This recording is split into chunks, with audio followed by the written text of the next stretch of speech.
couple of things I want to say that are in this section, and then I'll stop and sort of wrapping it all up. If you guys have any questions about the test, we can talk about those briefly. If you have long, drawn-out conversations, we can do those in my office, but quick questions I'll do in the class. So one of the things that I kind of glossed over a little bit, it's in the text, it's in both of the textbooks, but I want to kind of say it my way. We talked about that, right? And that is a description. Well, what is that a description of? Tell me what that is. What am I showing you? Anybody remember what I was drawing? Say potential will. Yep.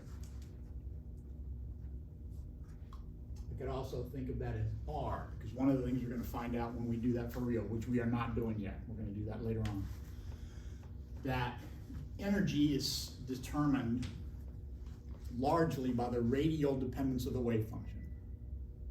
So if you have two particles that are interacting with each other, their energy is going to be dictated by how far apart or close they are. Whether it's an electron and a proton, or two nucleons that are interacting by this strong nuclear force. That energy can be broken up into a radial kinetic energy and a rotational kinetic energy. And that's the difference between the radial wave function and that YLM. Remember, that was the thing that told you about angular momentum. And beyond that, there's a spin, and we had to worry about the fact that only the total angular momentum is fixed, because there's that strong coupling between the motion, the orbit of these nucleons, and the magnetic field that they create when they go past each other. That caused that really strong connection between the orbital motion and the spinning motion. And that was strong enough that it exerted an internal torque so that only the total momentum was constant, not L and S by themselves. We talked a little bit about that. This is that radial part. We'll talk a little bit about that radial part of the wave function. We talked about that, just not where it comes from, but what it means. I want to talk a little bit about that. What do those walls do? What are those walls really? They're not really walls, are they? What am I drawing? When I draw a potential energy function, what am I drawing, really? Where does potential energy come from? The interaction between particles.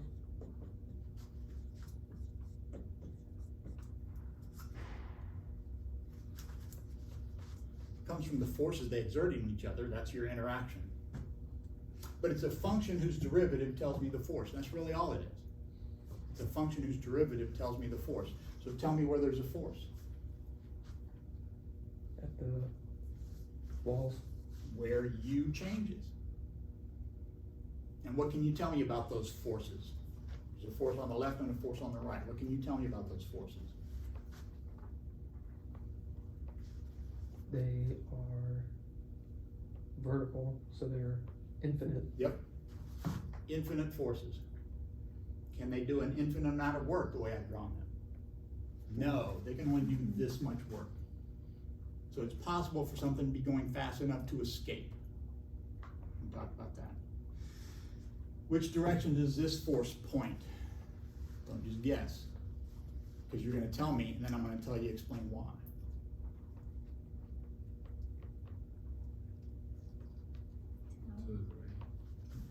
Okay, if down is to the right, then it's to the right. Why? What about that picture? Not your intuition. Use this to tell me why the force on this barrier is to the right. And I know you're intuitively, you know, oh, it can't go that way, so it must be pushed that way, right? Is that what you were thinking? No, I just thought that because of the negative. You did the derivative in your head? Awesome. Just the negative. And, but why does the minus sign help? Because the force over here is in the other direction, but there's still a minus sign. Well,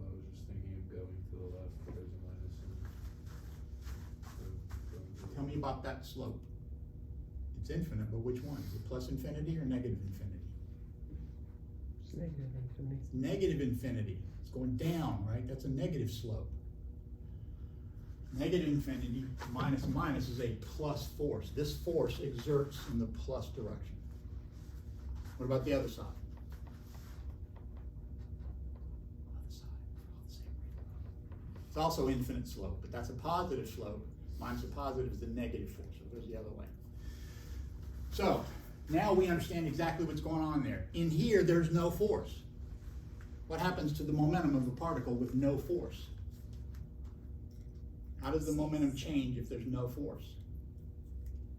It Doesn't. It doesn't. That's what you mean by no force, no change of momentum. We also know that we can't talk about the particle bouncing back and forth between the two walls. Why not? That's what we would do classically. Classically, put a particle in there, it's going to bounce back and forth between those two walls, right? It's going that way, momentum doesn't change, doesn't change, doesn't change. It hits that wall, infinite force, it slows it down, stops it, makes it go back. Same thing over there. Boom, boom, boom, boom, boom, boom, boom. Why can I not do that? Why can I not talk about the particle, the electron, the nucleon, the quarks going back and forth and back and forth and back and forth? Why can I not do that? It's Why not am I- actual physical property. It's not, right, apparently, but I'm asking for something more specific. What makes me so uncertain about the position and the momentum of that particle? You can't know both. Yeah, the uncertainty principle tells me I can't talk about it going back and forth and back and forth and back and forth. What has replaced that idea of a trajectory, position as a function of time? What has replaced that in quantum mechanics? What kind of function has replaced that? The wave function, yeah. The wave function tells me everything I need to know. It better, right? Because it's all I got. This wave function is 0 out here. Why? I should write that a different way.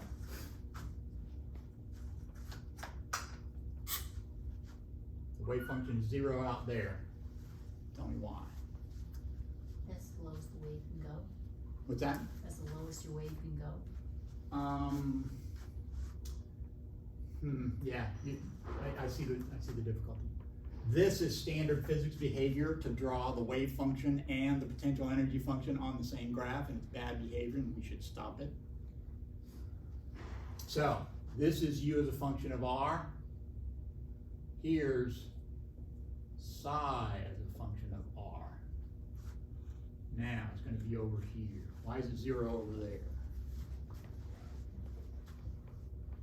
Because of the potential Yep. And what does the potential keep it from doing? being over there. Being over there. So what is the wave function? How does the wave function tell me I can't be over there? It's 0.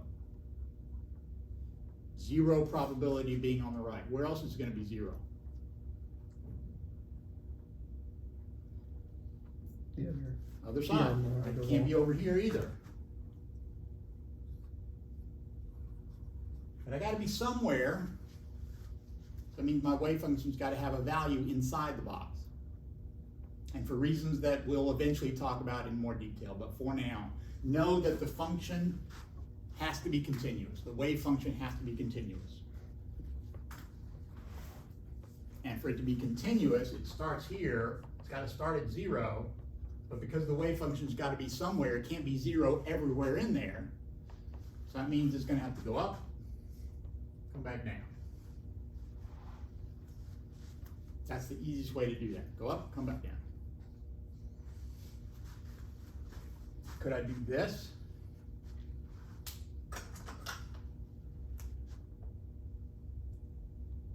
Does that start at 0, go up, come back down, go to minuses, come back up and go to 0 again? Yeah, it turns out I can do that. That's perfectly fine. The negative functions, it's relevant, but it's not terribly relevant. You square those functions to figure out anything you care about usually. Which of those has higher energy? What kind of energy does it have? Can it have potential energy inside there? Yeah. But it's a constant, so it doesn't change. So what's the only kind of energy you could really have in there? That could be zero. I could put all that at zero and be fine, right? Constant potential is like having zero. Potential energy is not changing. So what's the only other kind of energy you can have in there? Kinetic energy. Which of those has higher kinetic energy? Remind me in quantum mechanics how you get kinetic energy. More curvature. Curvature. P squared over 2m is still the kinetic energy, but P is now the slope, so P squared is the curvature. So which of those has higher kinetic energy?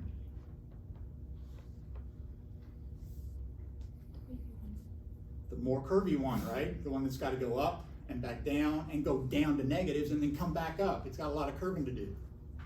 So that's more kinetic energy. How could I get even more kinetic energy? Have more. More lobes, right? Still got to come back to zero when I get there. But I can add as many lobes in there as I want, and every single one of those is going to have more energy. So because the wave function's got to be zero out here and has to fit in the box, the important part is that the wave function has to be zero out here. These have higher and higher energy. So another way, I'm going to go back to this now. There's my E1, there's my E2, and so on. And they've kind of drawn that in figure or something. Oh, now I've lost it. Well, 6.1 kind of has it. But he talks about excited nuclear shape. Let me see if I can find it. Mine, I think it's 15/17.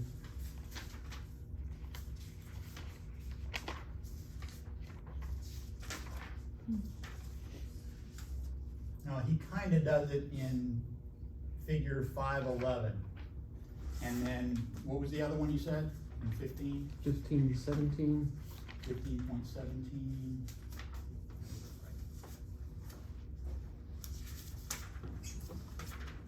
Yeah, there you go, 1517. Yep.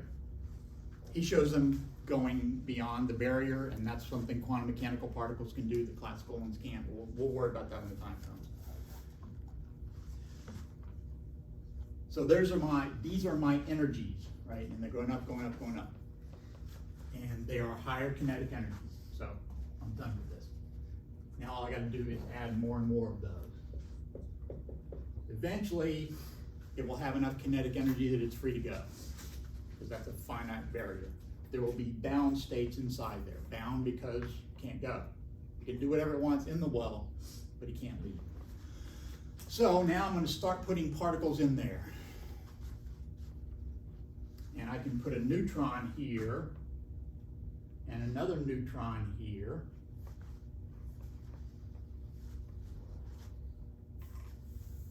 If I put a proton in there, what happens?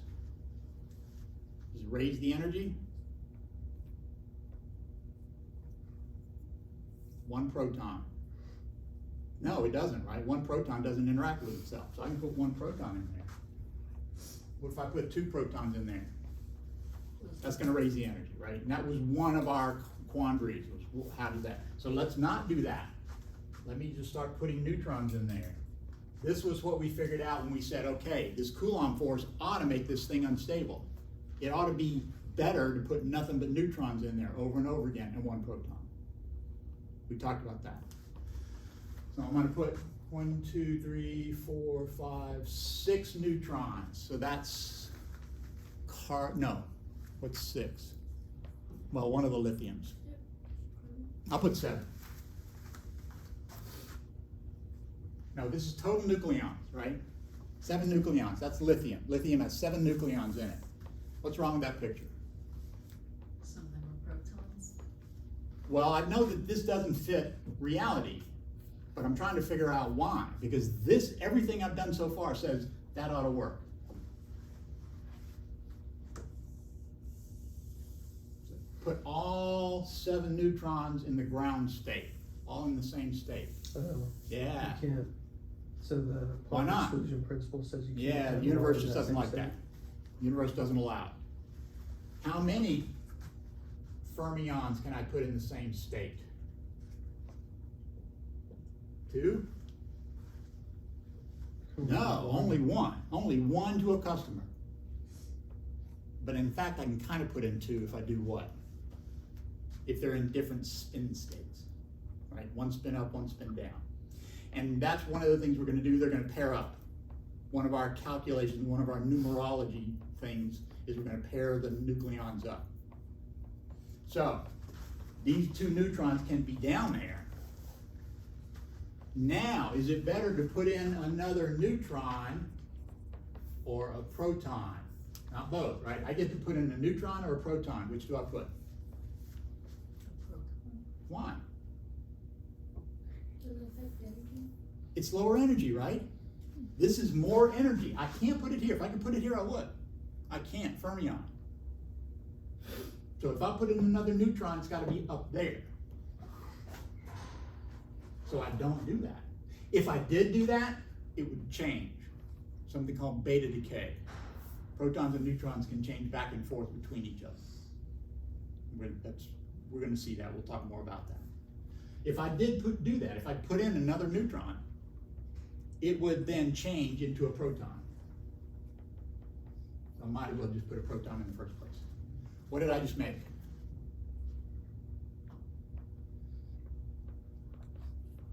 Hydrogen 3. Hydrogen, except with 2 extra neutrons, right? It's called tritium.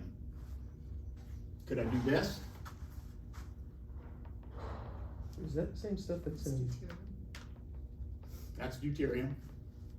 this is kind of an off-topic That's all right. question. Is that the same stuff that's in gun sights that makes them, That's the brand name. I think Okay. it's a brand name, tritium. If there's real tritium in there, it's kind of expensive. And I don't know what the good reason would be. I think that's a brand name, okay, but you don't, Wikipedia's your friend on that. That's where they got it from. okay. I had a friend had a bar, a music club he called the Gravity Room, Mm-hmm.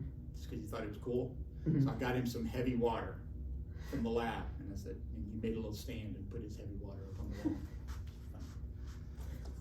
Could I do this? No, Why not? protons will interact, so it raises the energy. Okay, that's a good point. It does raise it, so that's better. Well, is it like, This is better. But it turns out the amount of energy I raise that by is much, much less than that. It turns out this strong nuclear force is way stronger than the electromagnetic force. That make sense? Yeah, that's why I call it that. It is way stronger. So you're right. That raises the energy, but it doesn't raise it up to here. But they actually show that picture. He shows, I think he shows neutron states and proton states, and you know, the neutron states are like that, and the proton states are getting progressively bigger and bigger. We'll come back to that in a second. That'll be relevant. Can I do that?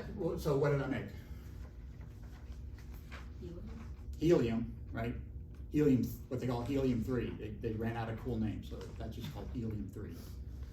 Can I do this? What did I make? Helium-4, exactly, that's why they call it that. Could I do this? No, why not? Fermions. If I'm gonna add another neutron, where's it gotta be? One level up. Gotta be up. So that's gonna be a higher energy level. Can I add another P down here? No, where's it gotta be? There. What did I make? Lithium. You said lithium? Mm-hmm. Lithium-6, which actually turns out to be kind of unusual. That's the most common version of lithium.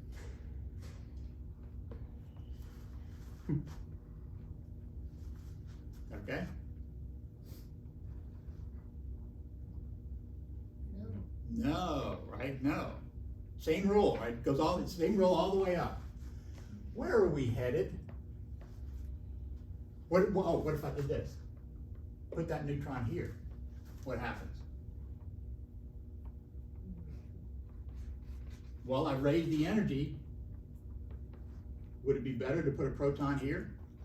Yeah, because remember that proton-proton interaction is there, but it's kind of peaked. If I did that, it's gonna convert. Now I put another neutron up there. Why doesn't that neutron convert to a proton and fall? You can't go down to. Full, yeah, full. No place to go. It's stuck in that higher state level. Where are we now? What have we just figured out? How does N compare to Z?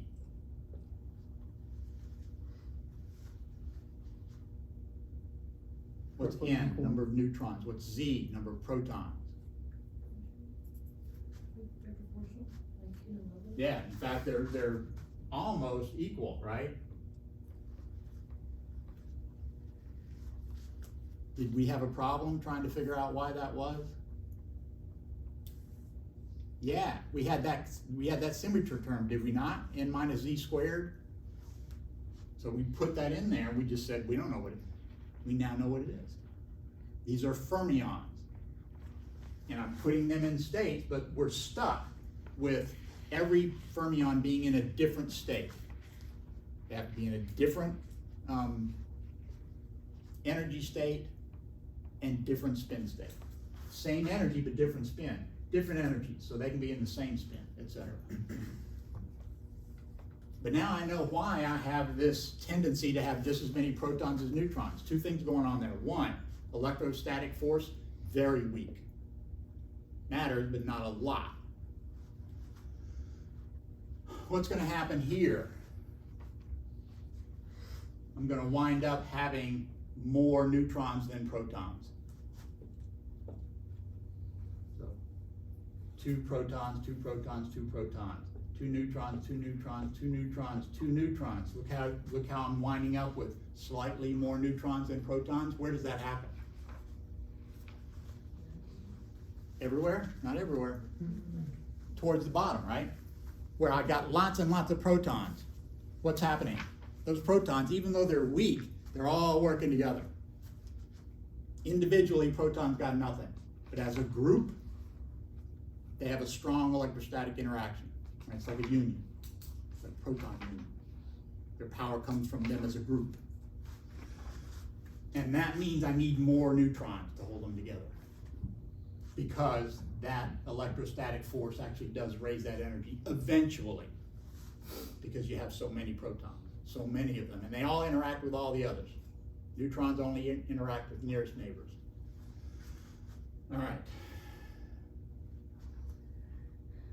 So we figured out parts of that table. The last thing we haven't figured out is deviations from that SEMF. That's where all that parity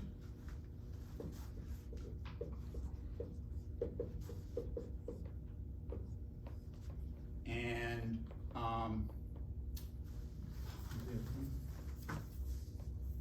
spin.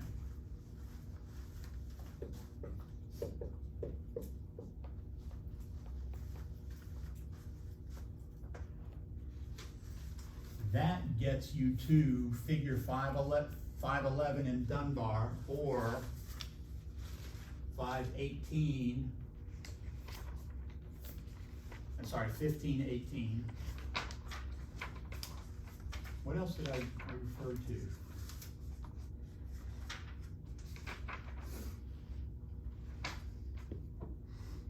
Trying to find that second.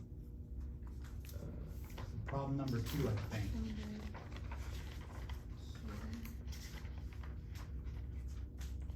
Seemed like there was something in chapter 16. No, I don't remember what I said. Well, this is for very small z. He's talking about for large.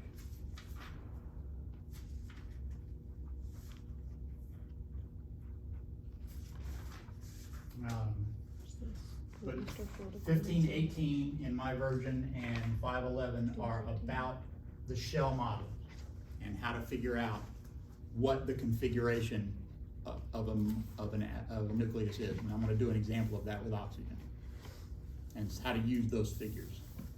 So that one's good enough. And then in Dunbar, whatever I said works.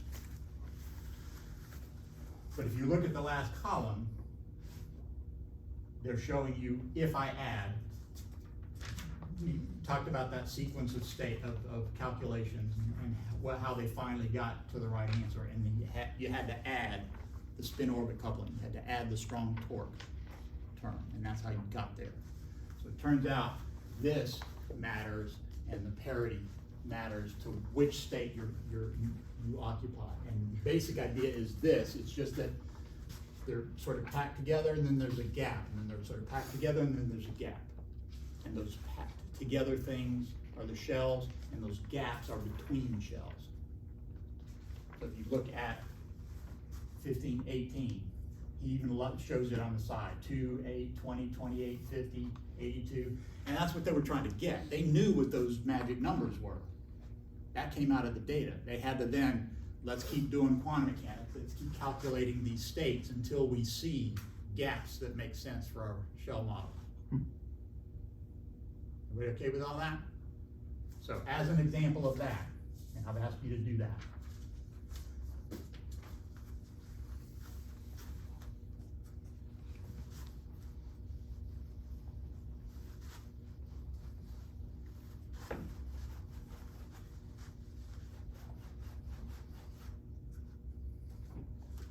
Oxygen 8. That's redundant, right? Oxygen has 8 protons. That's how you know it's oxygen. The protons paired off, 8 is 2 times 4. So there are 4 pairs of oxygen, and they pair off to give you 0 total angular momentum. So that, think of them as magnets that are, and this is not the right way to think about it, but this is a useful analogy maybe. This is not what's going on. Maybe that's a way to think about it. It's an analogy. It's not reality. Put 2 magnets toward each other, north to north, south to south. They don't want that, right? What do they want to do? They want to rotate. That's a lower energy, right? They've both moved to a lower potential energy configuration, 2 magnetic dipoles.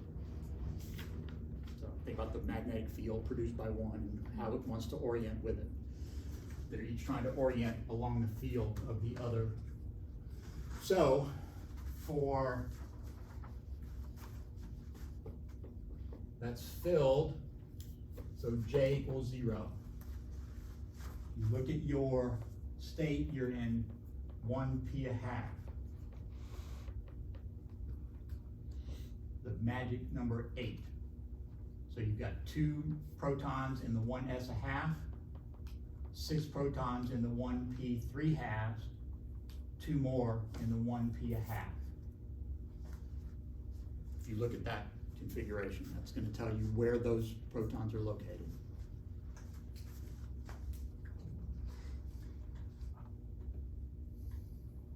Let me go back a little bit. I should have said this at the time. How can I put 3 particles in there? I thought I could only put 2 particles in there. You can put 2 particles of the same type. That are identical to each other, and that's the way to think about it. 2 neutrons are identical with each other. And that means they must be indistinguishable. How do I distinguish a proton from a neutron? It's a different charge, right? It's pretty different. So those are absolutely distinguishable particles. So that idea of only 2 to a customer has to do with identical and thus indistinguishable particles. Quantum mechanics forces us to not be able to distinguish between identical particles.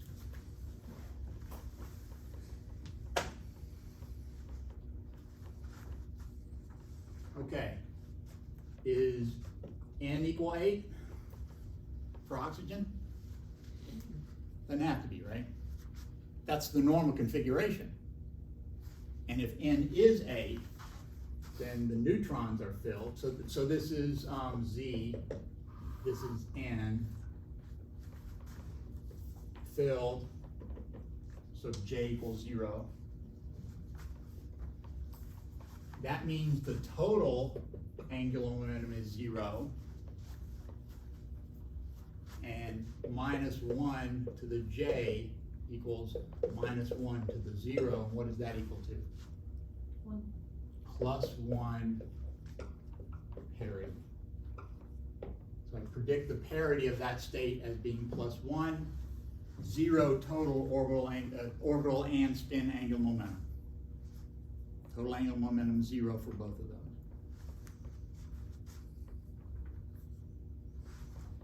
What if n were 7? Is that possible? It is. It's still oxygen. So are we filled? 6 are paired. Up, down, up, down, up, down. Then I got 1 left. So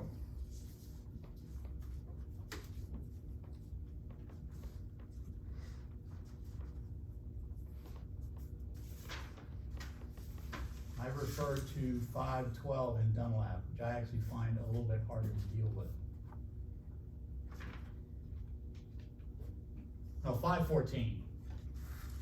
514 or 1518. Either one of those works. So what is A?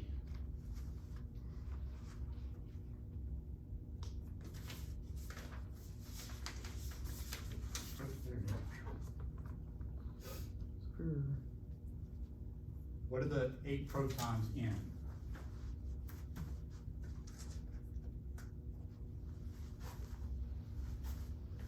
That's all true, but I want to talk about where are those 8 protons.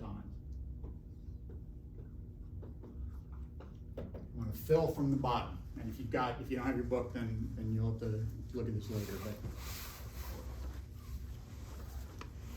what's the lowest state? 1s. 1s a half, and how many protons will fit in there? 2. 2. Next state, 1p 3/2. and how many fit in there? 4.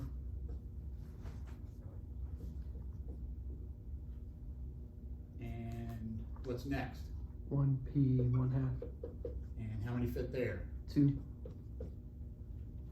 2, 4, 6, 7, 8. So that's all of them. So that's as far as you go with the protons. You put 2 in 1s a half, 4 there, 2 there. 7 neutrons. How do those fill? So 1s 1/2. Yep. There's 2 there, and there's 4 there, Yep. and there's just 1.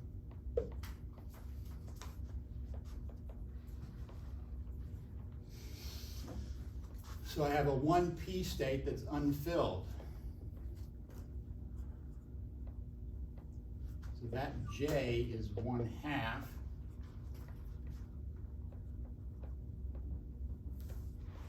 Which is 1 minus a half.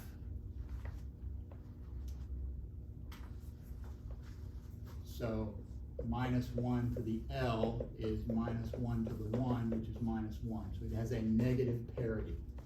Tell me what I did. So the L comes from the 1s, or no, the 1p P, state. L equals 1. Mhm. Yep. And what are my allowed J values? If I know L is 1 and S is a half, what possible values for J can I have? We did this. We gotta go back. I'll give you a hint.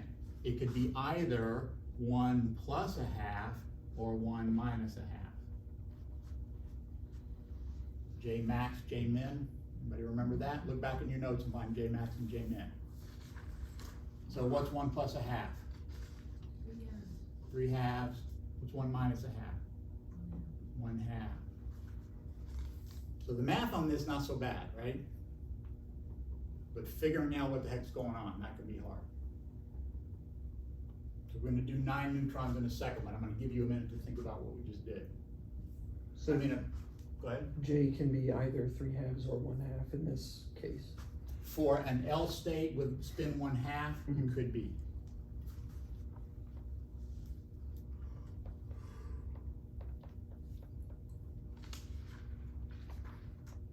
didn't write down why I chose that one. Probably chose this one because it's,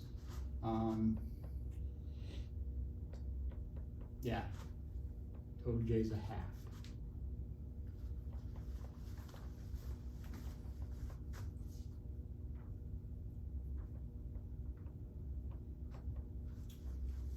Let's do 9 neutrons.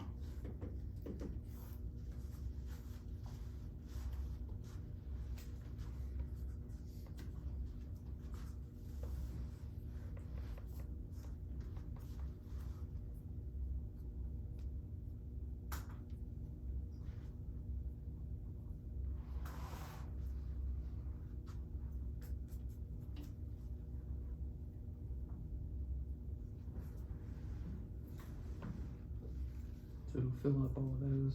Yep, so 8 is so far the same. Now I've got to find the next state up from 1p a half.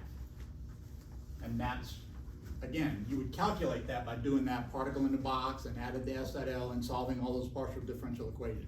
This picture is them having already done that. So the lowest state is 1s a half. The next state is 1p 3 halves. The next state is 1p a half. What's the next state?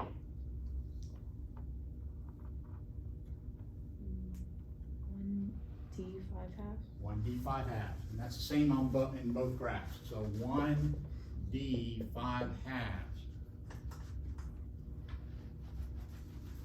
So what is J? J is 5 halves. What is L? 2. SPD, 0, 1, 2. L is 2. S is 1 half. So how do I get 5 halves from 2 and 1 half?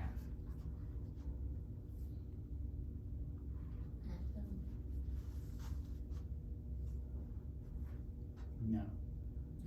L and S. J is either L plus S or L minus S. So which one is that? Plus. Right. L, the orbital angular momentum and the spin angular momentum are in the same direction. They're added. What's the parity? -1 to the 2.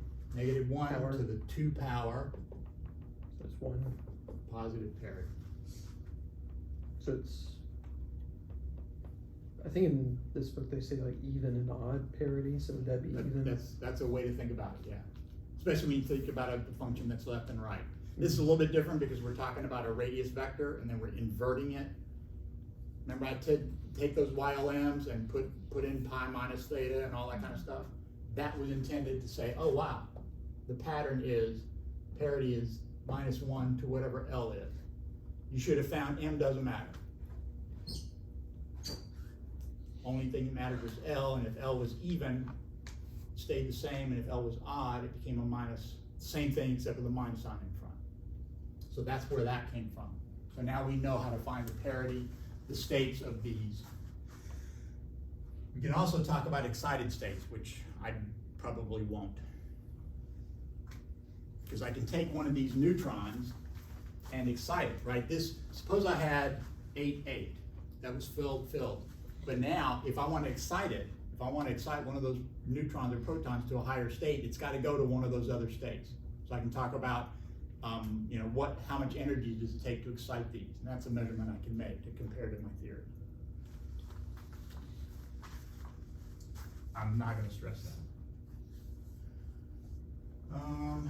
Then I decided to do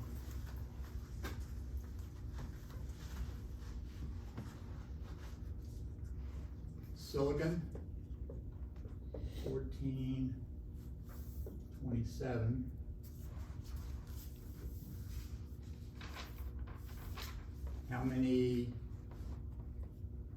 What's N for that, and then compare that to silicon, 1429.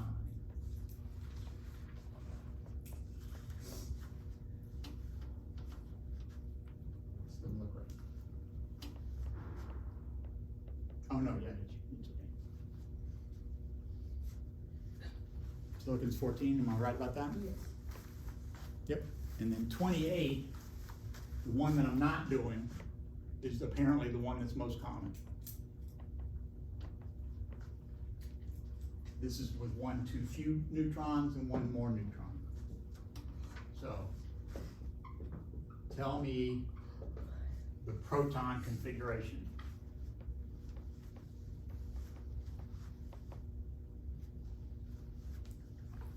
How many protons do I have to fill? Can I ask you a question about the previous one? Sure. How did you get S equals 1/2? These are fermions, so their spin is Mhm. always 1/2. And then when I add them, I can either add 5/2 plus a half to get 7/2, or I can add I can either add 4/2 to 1 and get 5/2, or I can Mhm. take 4/2 minus 1/2 and get 3/2. Those are my options for adding those momenta to get the total. Mm-hmm. And the reason I add them to get total is because that torque, Mm-hmm. remember that internal torque lets L and S can do whatever they want.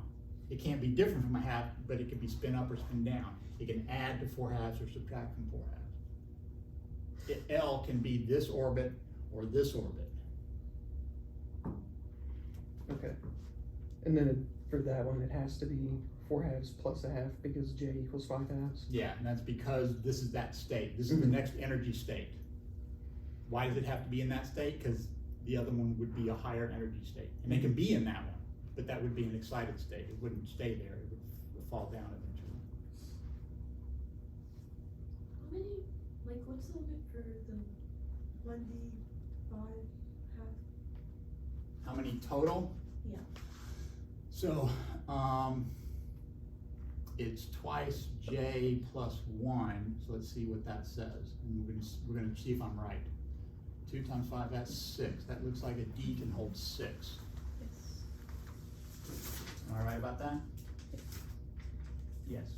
At the very top on figure 1518, if you look at the very top of that column, it says 2J plus 1. It's telling you how many states can fit in the J state. So 15, 18? Yeah. Figure 1518, it's on page 538 in my book. It's basically telling you how many fit in each state. And then the total so far, it's kind of a running, the next column is a running total. So, So we know we have 14, so we would look over there and look for 14 and see that fills up the 1D5 halves. And if you want to do the arithmetic, you can say 2 plus 4 plus 2 plus 6 is 14. So what does that tell me about the protons? It's a filled shell, right? Well, it's not a full shell, but it's, there's no empty states there for that one. 14, they're all paired up, so what's J equal to? 0 for that one, for the proton. Another way to think about that, so I just to be clear, it's 1s1/2, there's 2 there. That's not to the second power. That is me keeping track of how many are there. There's 2 there, 1p 3/2, there's 4 there. There's 1p1/2, there's another 2 there, that's 8. 1d 5/2, there's 6 of those, and there's 6 places, so that's full. Paired up, paired up, paired up, paired up. So, no angular momentum in that state. Another way of writing this, and they borrowed this from chemistry, I think. This is oxygen plus 1d 5/2.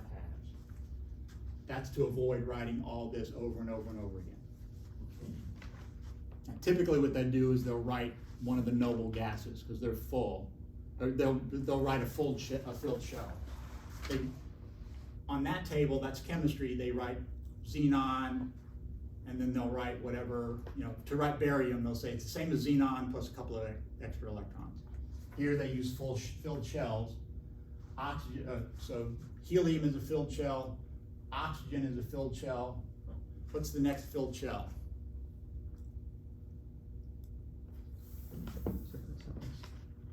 you can't, that table doesn't help you much, that was for chemists. Right? The filled shells are the ones over on that side. But the nuclei don't fill in exactly that way. So what's my next shell? Argon? Not neon, not argon. Again, that's chemistry. What's the first filled shell? Helium. Okay, that works. But what's the next filled shell? 8, oxygen. Right? 8, filled oxygen, filled proton shell, filled neutron shell. So, first shell is at 2, next shell is at 8, next shell is at 20. 20. And that's that last column where it says magic numbers. So what's 20? Yeah, and so on. Calcium would have a filled proton shell. Silicon doesn't. It's filled up D, but it's not a filled shell because there's some D states real close by.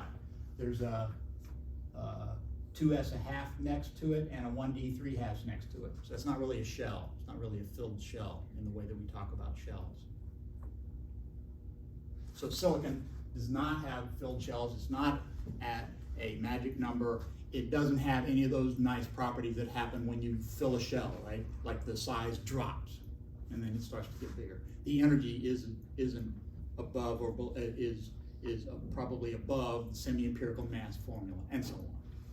Remember all those things we said, look how weird it is. You know, all this stuff works great, but we got these magic numbers and everything gets weird at those magic numbers. The scattering cross-section changes, the absorption cross-section changes, so on and so forth. All those things that we talked about. And this helps it understand that. Because there are gaps. Whenever you fill a shell, there's a gap before you get to the next one. So, where are we?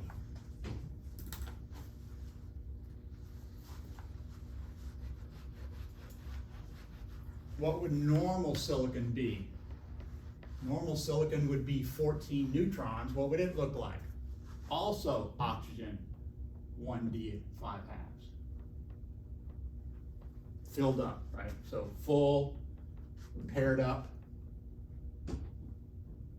3, paired up. And neutrons do the same thing, except now I've got 27 neutrons.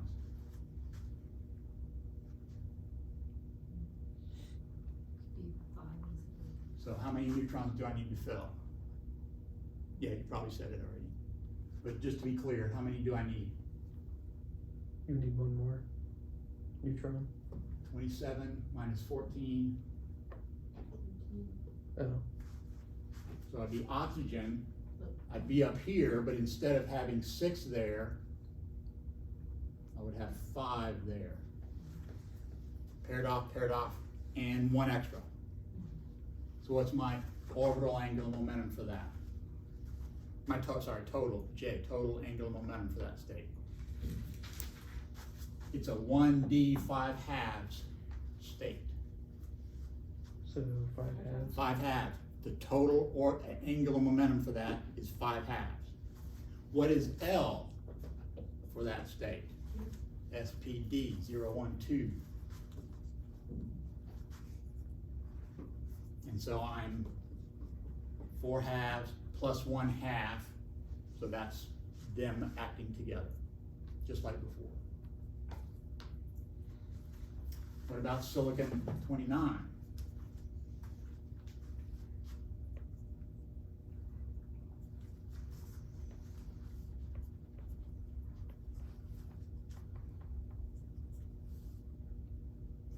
I call that proton, but I was doing neutron. Protons are still filled. Would it be 1d5 half and then 1 out of 2s1 half? Yep. This is filled. It would be 2s. Sorry, you're right, because we already did the 1. Everybody get what we did there? All 6, 29, that's 15. 2, 6, 7, 8. 8, 6 is 14, 15. So what's J for that state? 1/2. 1/2. What's L for that state? 0. What's the parity for that state? 1. Just positive 1. Okay, plus in there. You're right, +1. Freaked me out by saying 1 there for a second. Yes, it's positive parity because it's -1 to the 0 power. In that notation where you start with the oxygen, how do you show that there's not all 6 in that one D5? I would have to indicate that somehow. So oxygen I know is filled, and then this would be, I would need to know, at this point, I don't need to, I know that that's all filled. I only need to know how many nucleons are left for this one, and I have to indicate that somehow. In my notes here, I have little parentheses, and I put these as an exponent, but I figured that would be even more confusing than this already is, so. But you would have to indicate that somehow. The main thing to note, though, is that 5 is really 2 pairs, 0, 0, and then 1 extra in this 1d5/2 state with j equals 5/2. With L equals 0, sorry, for D, it's L equal 2, and S equal 1/2, so that they add and give you 5/2. It's the unpaired ones that contribute to the parity and the angular momentum. When you have 2 of them, they conspire to have 0 orbital angular momentum.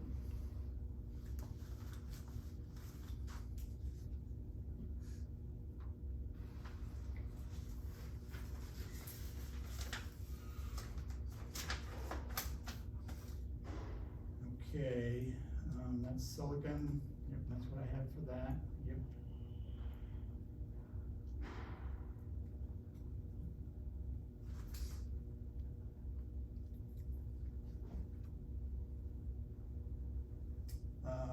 In it's a 1/2, 1 P3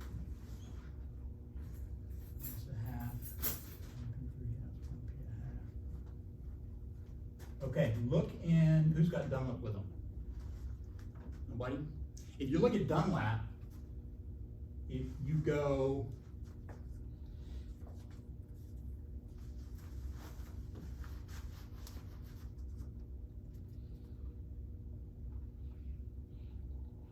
he shows actually the distinction between protons and neutrons. So let's do silicon 1429, so there's 15, using Dunlap figure 514. Same thing, same kind of thing happens. So for neutrons equal 15, you have 1s1/2, 1 p3/2, shouldn't be down there.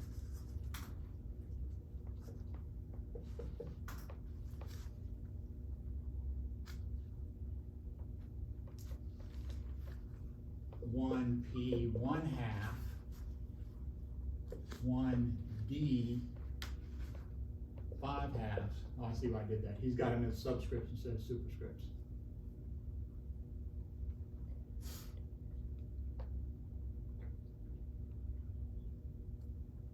One d3/2.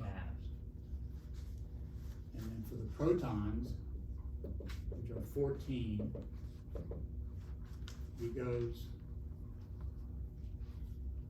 1s1/2, 1 p3/2, 1 p1/2,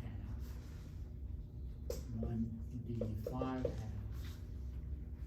1 d3/2. So it's in the same order, but they have a different energy level. So you see where we are. There's 2 there. There's 4 there, 2 there, 6 there. Where am I now? 10, 11, 12, 13, 14, and so 1 here. what, I guess the reason I'm bringing this up is that he shows them in a different order than in that book. You know, I don't know where he got his, I don't know where he got his. But you might speculate that between 1985 or 1974, when he first did this, and now, they may have redone those calculations. So this may be a better version just because it's later. But I don't know where they came from.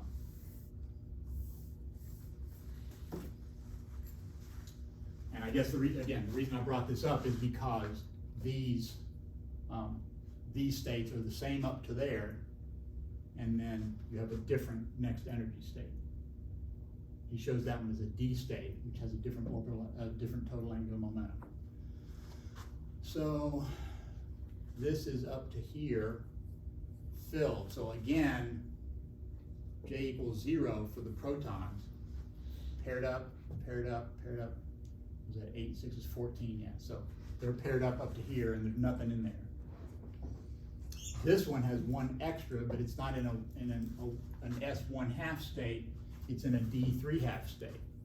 So you would predict a different SPD. No, they have the same parity. Here L equals 2, here L equals 0. So they have the same parity, but they have a different total angular momentum. So that's something you try to measure the angular momentum of silicon-29 and see what you get. And if you got that number, that would be a reason to say, oh, something's up. We've got, this model tells me I better have J equal 1/2. I know I'm making a measurement and I got J equal 3/2, so something's up. I gotta recalculate that.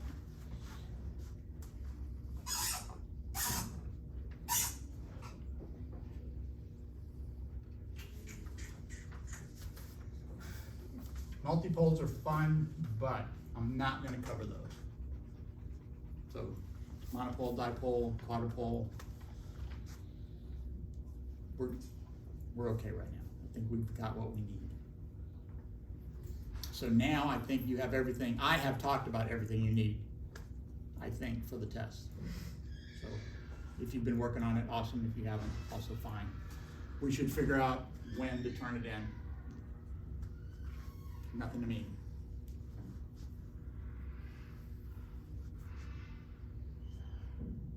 You sent it on Sunday, right? So I guess next Sunday, around the week? It'll be okay with me. Make it Monday. You could just bring me a paper copy if you want, or if you want to scan and send it, that's perfectly fine. I know how to handle that. But if you don't want to deal with scanning and emailing and all the glitches that can happen, you can bring me a paper copy on Monday. You want to say Monday? Tuesday. Sometime Monday. Tuesday, sometime Tuesday. Alright. Tuesday. And anybody who wants to send it in Monday absolutely can, or Sunday. Anybody want to send it today? Any questions about it before I move on? Because we have time. I'm gonna go ahead and proceed. I don't think so. Did I actually bring, maybe I didn't bring them. Oh no, I didn't bring the notes for the second section. I can't. Well, I could, but by the time I get there, get them and come back up, it'll be done. Okay, so we're done. Break. We've talked about everything about properties. Basically, that was the idea of the first segment, was going to be properties of the nucleus and how to understand them. And I think we're kind of there. It seems like there's one term in the empirical mass formula that we haven't sort of justified. But I think this idea of them pairing up answers that one. Anybody know what I'm talking about? Do we have? Pairing term? Yeah, the pairing term was n minus z squared, right? And we understand that based on fermions filling the states. And we need to understand that if I put in more neutrons, they'll just change to protons to lower their energy state anyway. If they can. If those states are all filled, they can't do that. But Neutrons do that too, right? absolutely, they can go back and forth. Now, a free neutron by itself will decay in about 18 minutes. But a proton can't. So that's worth thinking about. Why would, since the physics is the same, and we'll talk about that when we talk about decays, we'll talk about it more. But as far as the nucleus is concerned, protons and neutrons can go back and forth. And they will do that until they reach the lowest energy configuration. So we understand the volume term, we understand the surface term, we understand the Coulomb term, we understand the Asymmetry. asymmetry term. Which one is that? That was after Coulomb. That's the one we call symmetry instead of asymmetry? Yeah. And then pairing. Okay, yeah, and that's what this is about, right? The pairing term has to do with the energy associated with having an orbital angular momentum. So when they pair up, what happens to the angular momentum? It adds and gives you zero, as long as everybody's paired up. If they're not paired up, then you have that leftover angular momentum that can interact with the magnetic field and raise the energy. So, I think, and is that all? Then it just has this. He's just to gathering them fit together, the- yeah, so fit the just how to data. use it. Yeah, Mhm. so I think we have done the physics of every term in that semi-empirical mass formula.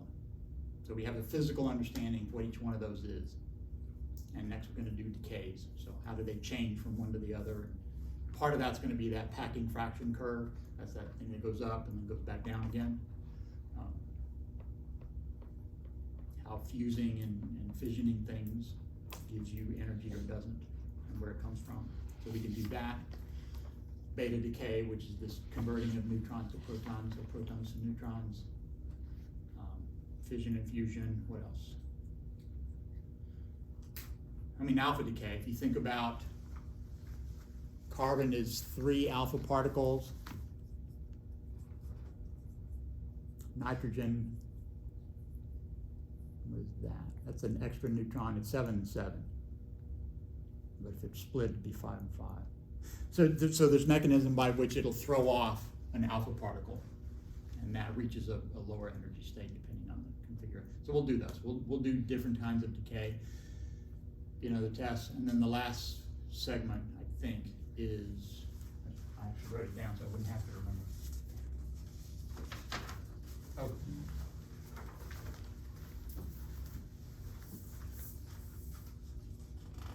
Reactions, oh, okay, then, yeah, particle physics.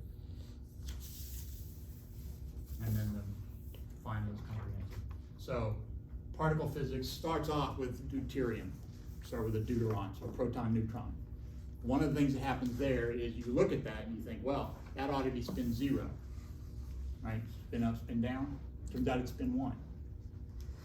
It's always fun with chemists. Ask them, why don't y'all use deuterium instead of protons? Because that's got twice the angular momentum, you should get twice the signal. And you do, which is kind of a hassle. But if you ask them, they always say, because deuterons have spin 0, and they don't. So we'll talk about binding of a deuteron.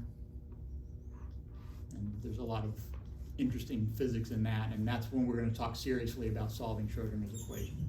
So we'll do it for real. And then the other decays that I talked about, or particle physics. Talk about the weak force. So we've talked, about gravity, heard of it at least. You know about electricity and magnetism, the electromagnetic forces. We've talked about the strong nuclear force, that's what holds them together. And we're going to talk about the weak, quote unquote, force. It's not really a force. And that's the one that is why protons and neutrons decay. It's the interaction that causes we'll talk about that. What else are we going to do? I don't know, it's all I think of. We'll do a bunch of stuff.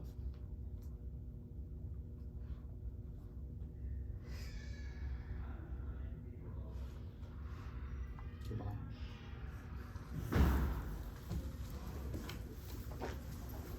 Anybody that wants, may, is everybody?